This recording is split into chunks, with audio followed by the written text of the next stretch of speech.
This is America, and this is the White House, where there's a growing rift between U.S. President Donald Trump and Israeli Prime Minister Benjamin Netanyahu that's spilling into public view. I'll have more on what that divide could mean for Iran negotiations shortly. But first, it's over to Rob Matheson in our Washington, D.C. studio. Thanks, Kimberly. Now, all relationships have problems. Things get heated. Words are said like these: I call the shots. He'll do whatever I want him to do. You're effing crazy. Unprecedented words from a U.S. president. Donald Trump and Israel's Benjamin Netanyahu launched the attacks on Iran side by side, but they've been divided about their end games and how to achieve them.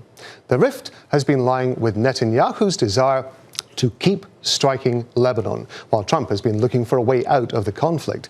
And he's doing that in a tone that has never been used towards Israeli leaders in public. Now, on April 17th, Donald Trump said that Israel would not be bombing Lebanon any longer. He said they are prohibited from doing so by the USA. On June the 1st, after Netanyahu ordered an attack on parts of the Lebanese capital, Trump wrote, I asked him not to go into a major raid of Beirut, Lebanon. He turned his troops around. Trump went on to say that Israel had agreed to stop shooting at Hezbollah. Then on Monday, Trump posted this: Israel and Iran must immediately stop shooting. Israeli forces continued to attack Lebanon. Netanyahu remained defiant. As I've done for decades, I stand firm for our right to act against our enemies. We've done so now too. After Hezbollah fired into Israeli territory, I ordered the IDF to attack terrorist targets in Beirut and to eliminate Hezbollah operatives there. We did so. After Iran attacked Israel, I directed the IDF to attack military and economic targets throughout Iran. We did that too. Well, we're going to go to our White House correspondent, Kimberly Hawkett. So we're hearing Donald Trump crucially saying that Israel has apparently agreed to a framework to end the war, but the underlying tension may not have changed. It's clear that the U.S. president, after threatening on Thursday to hit Iran with a third night of military strikes, then posting on Truth Social that he was canceling that because, as you point out, the U.S. president saying that Israel among the parties that is agreeing to a framework agreement or a memorandum of understanding that could lead to a final and potential agreement to limit Iran's nuclear program. Now, what we know is that U.S. President Donald Trump and the Israeli Prime Minister Benjamin Netanyahu have long had a friendship, and they've also had a shared desire to limit Iran's nuclear program to ensure it never has a nuclear weapon. And so, as a result, what we saw was their launching earlier this year of joint military operations and strikes to attack Iran. But what we also know in the midst of that military cooperation was also a growing concern on the part of the U.S. president that the Israeli prime minister was also threatening to derail efforts in the diplomatic realm. In other words, in recent weeks, what has been spilling into public view is that Donald Trump has increasingly been trying to restrain Benjamin Netanyahu not to retaliate against Iran in order to, in the words of the U.S. president, allow time for diplomacy. We had a great relationship. We had great victories together. The bond between U.S. President Donald Trump and Israeli Prime Minister Benjamin Netanyahu has been one of the closest political alliances in modern U.S.-Israeli history. You are the greatest friend Israel has ever had in the White House. But the U.S.-Israel war against Iran is exposing the limits of their strategic partnership. Trump insisted the pair, regarding Iran, was in lockstep. He's fine. He'll do whatever I want him to do. Then last month, it became increasingly clear the pair had different ideas about the war's endgame, exposing a rift between the two leaders. That's when, a week ago, Trump reportedly confronted Netanyahu in a phone call, shouting, "What the expletive are you doing?" After Israeli strikes threatened stalled negotiations and a stumbling ceasefire with Iran. Netanyahu downplayed the divide. Well, I'm not going to get into details of our conversations. We've had thousands, A lot of them. And if you think this is a crisis, you should be in some other conversations. Then this week, Trump told the Financial Times Netanyahu must accept any Iran agreement Washington negotiates. He won't have any choice, Trump reportedly said. I call the shots. I call all the shots. He doesn't call the shots. And as Israel struck Beirut on Sunday, Iran responded against Israel, raising fears of a broader regional war. When Trump urged Netanyahu not to retaliate, Netanyahu informed the White House Israel would proceed anyway, with limited strikes. That's when Trump reportedly issued this stark warning. You better be careful, or you will be on your own very soon.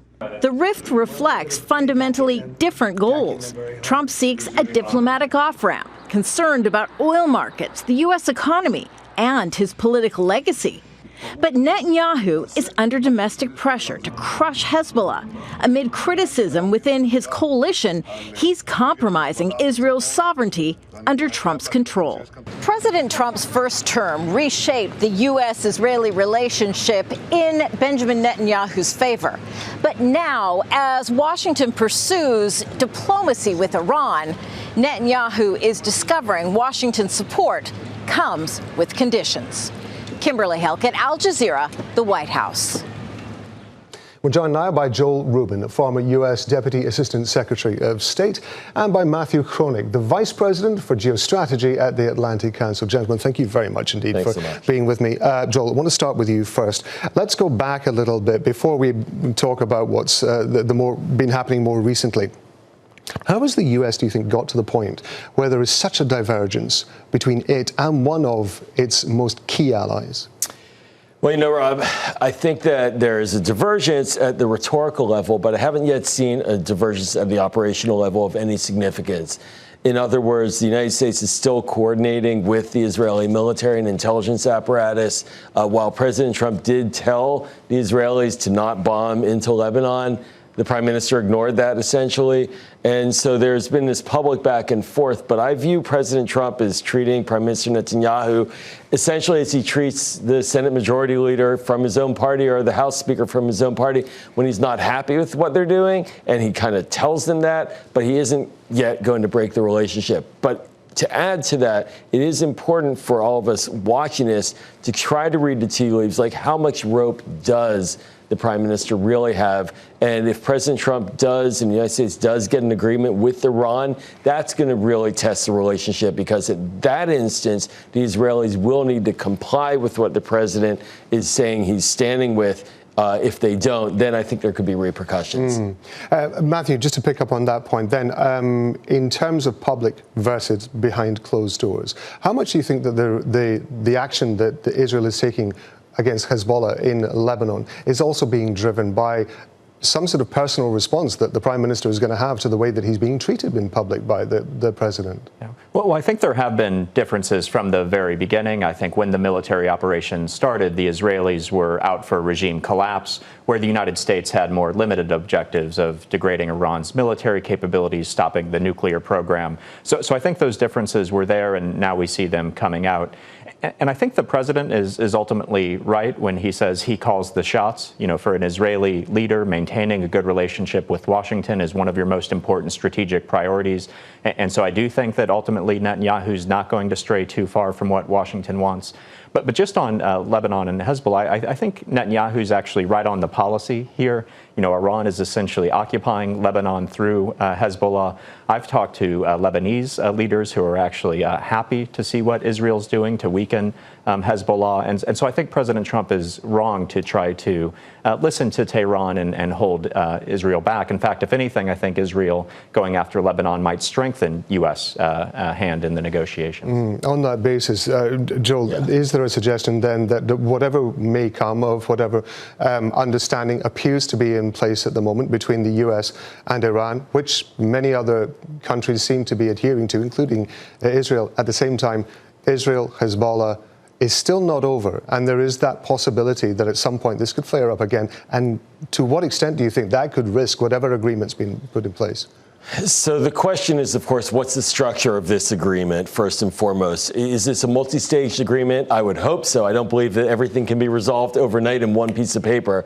I just don't buy that. So if this is a multi-stage agreement, the initial part of the agreement related to the Strait of Hormuz would likely be the first action in the ceasefire continuing. Then they get into a nuclear negotiation. So that means that they're probably going to push back the Hezbollah deal, a discussion, until much later. And that is always a problem in the Middle East, because the longer you push back on diplomacy on the hot issues, the more likely those hot issues will undermine your entire diplomacy. We've seen this time and again. And so I do think that there's a real risk of the Hezbollah-Israeli war flaring during a negotiating period. It's going to require Hezbollah to be controlled by Iran in that period. And quite frankly, if the Iranians want to see a successful negotiation, they're going to have to offer up more than just a status quo for Hezbollah, because the Lebanese government wants to get rid of Hezbollah as well. So there's a lot of different moving parts, but it does, and there's always in the Middle East, as you know, the spoiler potential by those who don't want to see a successful outcome in a negotiation. Yeah, Matthew, let's pick up on that point, the spoiler element, because there are going to be clearly elements within Israel, elements within Hezbollah, elements with Iran, one would imagine, in the US as well, who don't want this to work for their own reasons. So in your assessment, is Joel right? Do you think there's a very good chance that there may be a pause, but the longer the window, the greater the chance that we might see the fighting again? Yeah, I think I agree with Joel on this. And also I think there are spoilers within the Iranian government. We've seen that it's not clear that Tehran is a unified actor on this. As Secretary Rubio put it last week, the guys in the suits in Tehran seem to want to make a deal. It's not clear that the IRGC and the new supreme leader want to make a deal. So I could imagine a narrower agreement that reopens the strait. It seems like both sides might have an interest in that. But getting a bigger deal, solving the nuclear program, very hard for me to imagine. So my guess is that this announcement today that there are new talks will buy us some time, but I predict that there will be a renewed round of fighting, both with the United States and Iran, and also in Lebanon. Yeah, and also to add, look, the fighting season between Hezbollah and Israel historically is about July and August. That's about the window that we're in right now. And I don't think that the Israelis, and in particular with their heading to an election in the fall, are going to be comfortable having this sort of Damocles over the north of Israel just sitting there. They're going to want to see something done. And the prime minister has invested significant amounts of his own credibility on the idea that he can get rid of Hezbollah. And if he can't, he's going to be very weak heading into that election as well. Yeah, I want to talk about the domestic pressures that both leaders are going to be facing, but it's also worth reminding ourselves that the diplomatic process isn't over. It's going to be continuing. Manuel Rapallo is at the State Department for us. Manny, do we have any idea what the kind of challenges the diplomats are going to be facing now that we have this something of a shift on the ground between the US and Iran?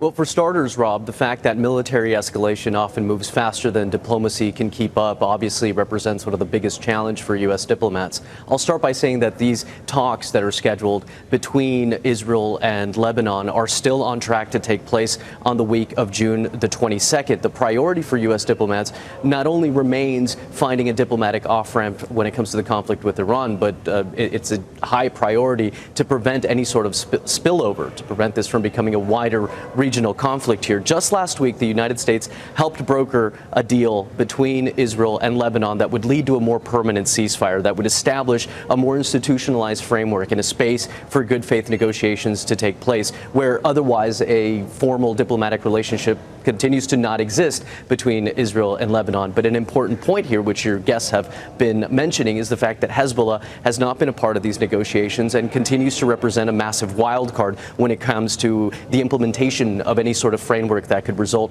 from these negotiations. Every time there's escalation, every time that there's a new round of strikes, it risks undermining the work that diplomats are doing, not only when it comes to the matter of Israel and Lebanon, but when it comes to the matter of preventing the spillover into a wider regional conflict. Now, earlier on Thursday, there was signaling from the State Department that both President Trump and Secretary of State Marco Rubio have been directly involved along the diplomatic track, which really adds to or reinforces the argument that President Trump and the Trump administration in general are quite eager to see this conflict come to an end. Manny, thank you very much indeed. Manuel Rapalo there at the State Department, and Manny was mentioning that there are going to be more talks between the US and Lebanon with regard to Israel and Hezbollah coming up. But to get back to our original premise, there seems to be a divergence in the way that the US and the goals and the Israelis were trying to get to different goals, and the Israelis were determined to take land in Lebanon in order to be able to, they said, to protect themselves from attacks from Hezbollah. So, although we have some sort of putative agreement on the table as far as Iran is concerned, how much do you think Israel is going to put the brakes on any efforts to try to find some sort of solution until it achieves what Benjamin Netanyahu can describe as a victory in Lebanon, Joel? Yeah, I mean, look, going to what Matt said before, sort of an analogous dynamic is that for Israel, it is existential. Eliminating Hezbollah is an objective that the Israeli body politic across the board wants to see enacted.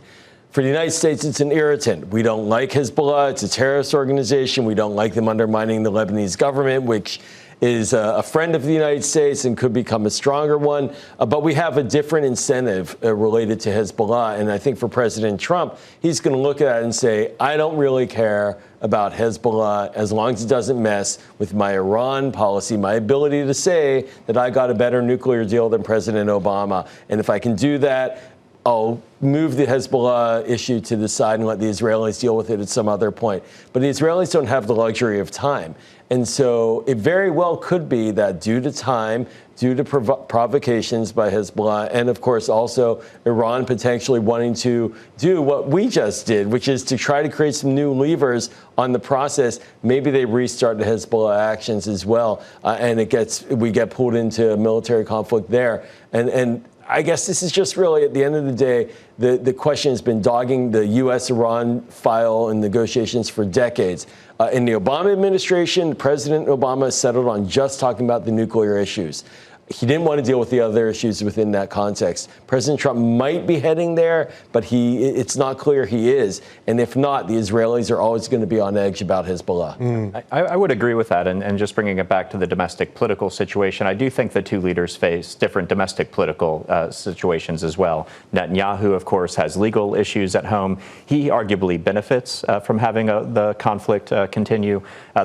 President Trump, on the other hand, there are midterm elections coming up. Already we're seeing that the conflict is leading to higher energy prices in the United States, pressuring the U.S. economy. So President Trump may have political incentives to wind this down. So that might be another source of daylight between the two leaders. Yeah, I want to expand a little bit on the domestic pressures that both sides are facing. We can't forget, of course, that both men are facing domestic issues and pressures from inside as well. The Israeli far-right Prime Minister, Israeli far-right politician Itamar Ben-Gvir had posted this. He said, there are moments when you need to know how to say no, even to the President of the United States. I ask that a cabinet discussion and vote be held on the decision to cease fire. This is a serious mistake. He was talking about the fighting in Lebanon. Republican Rand Paul is one of several of Trump's party colleagues who says he can no longer support the war. And I actually think we're made weaker by this war. The more we spend and the more debt we incur, that's the real danger to our country. It's difficult to stop a president from either party because the president can simply veto the War Powers Act, and then it would take 2/3 to overturn that veto. So it's very, very difficult to stop a president. Matthew, this brings us to the point that you were making earlier on, in that there are elements within the coalition of Benjamin Netanyahu who are not going to be happy with any sort of understanding, whatever it may be, ceasefire with Iran, which would lead to a restriction of Israeli action. How much pressure do you think that Benjamin Netanyahu is going to face in the event that this comes to pass and that there is some sort of agreement that's reached? Yeah, I think he will face pressure, as we saw in that quote and as I indicated earlier. At the same time, I do think Israelis understand that the relationship with the United States is just so important for the Israelis to maintain. I think they'll understand that he was under pressure and it wasn't only his own decision. You know, on the Republican side, you had the Rand Paul quote, But I would point out that President Trump's getting it from both sides. He has others like Lindsey Graham saying you need to finish the job. Why are you holding back? And I think ultimately we know that President Trump will be his own man, but he is facing pressures from both sides. Yeah, let's talk about that because, I mean, given the pressures that he is facing, do you think that even at this level, this kind of memorandum of understanding, which is my words, not the way it's being described, do you think that's going to be enough to try and take some of the pressure off the president? Well, you know, within Israel itself, just to go to that and end to President Trump, you know, the Ben-Gvir dynamic, he doesn't have a vote in the core part of the cabinet that makes these national security decisions, but he does have the ear of the people in his party. And for the prime minister, he can't afford to lose Ben-Gvir and his party, his allies in the Knesset and the Israeli parliament to maintain a chance of maintaining power after the next election. So he may very well, that is the prime minister, look to other avenues. And we're seeing now moves in the West Bank that may placate that constituency. So there may be some horse trading there related to the Palestinians inside of Israeli politics if he's going to get calm there. But for President Trump, I believe he has a lot of free reign within the Congress because essentially it's a partisan fight now, and the War Powers Resolution, it passed the House. It may get through the Senate, but again, to Matt's point, it can be vetoed, and the veto won't be overridden, so there will be no force of law to end military action. But the president's constrained by these midterms that are looming, by the higher gas prices, by the rising inflation. His party doesn't want to get wiped out in the next election. But I think for the president, he, as a commander-in-chief right now, has extraordinary freedom and flexibility, and he's not going to want to cede that. And so he's got a couple of months still left before he has to really turn off the machine and worry about the midterms. Yeah, Matthew, I want to talk about the tone that the president has been adopting increasingly over the last few months in the run-up to this. There was that furious phone call that was leaked where he was using expletives. He was critical of Benjamin Netanyahu. First of all, why do you think that was leaked? Why do you think the public got to hear about that? That's very unusual. That is interesting, and I haven't thought about that. We do know that there are different factions within the Trump administration, especially on foreign policy.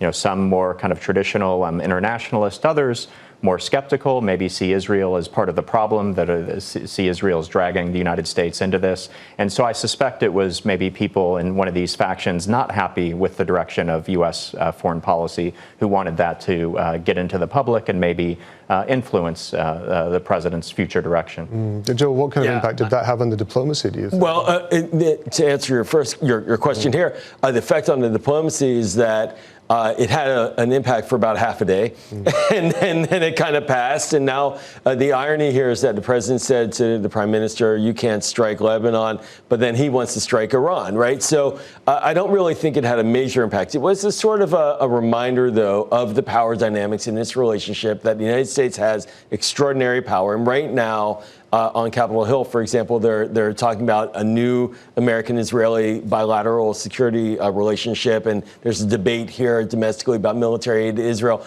All of that matters. To Matt's earlier point, the United States is the essential ally of Israel, and so anytime this comes out, the prime minister and his team and the Israeli body politic gets nervous.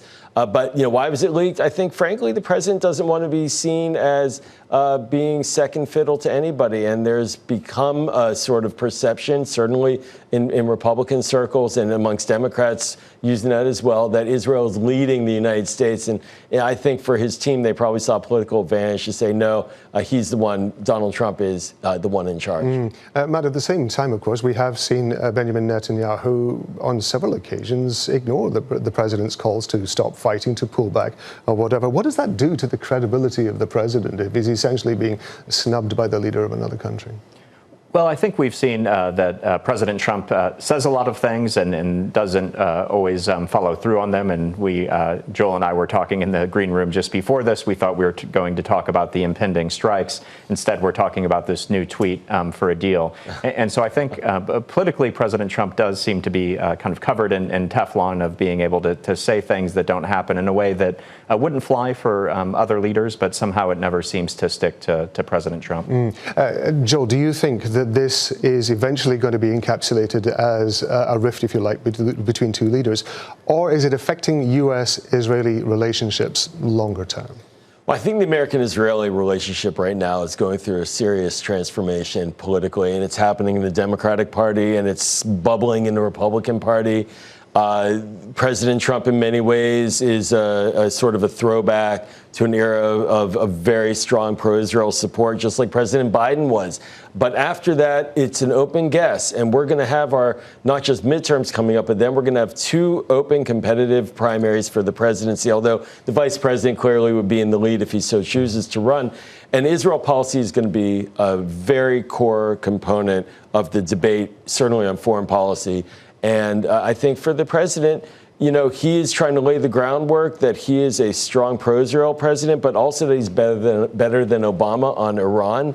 But after this, the factor of Israel inside both parties is going to be very prominent, and you're going to see a lot of candidates running against the Israeli policy in ways that I don't think we've seen in American politics. We're going to leave it there, gentlemen. There's a lot more we could talk about this. I appreciate it very much indeed. I want to say thank you to my guests, Joe Rubin, former U.S. Deputy Assistant Secretary of State, and Matthew Kroenig, the Vice President for Geostrategy at the Atlantic Council. That is all from the team here in Washington. I'm going to hand you back to Kimberly and Al Jazeera's global headquarters in Doha.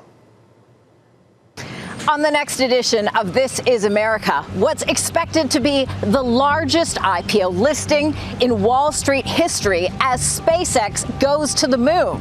We'll look at what this means, potentially, for Elon Musk becoming the world's first trillionaire. And we'll examine the impact this could have on American retirement accounts.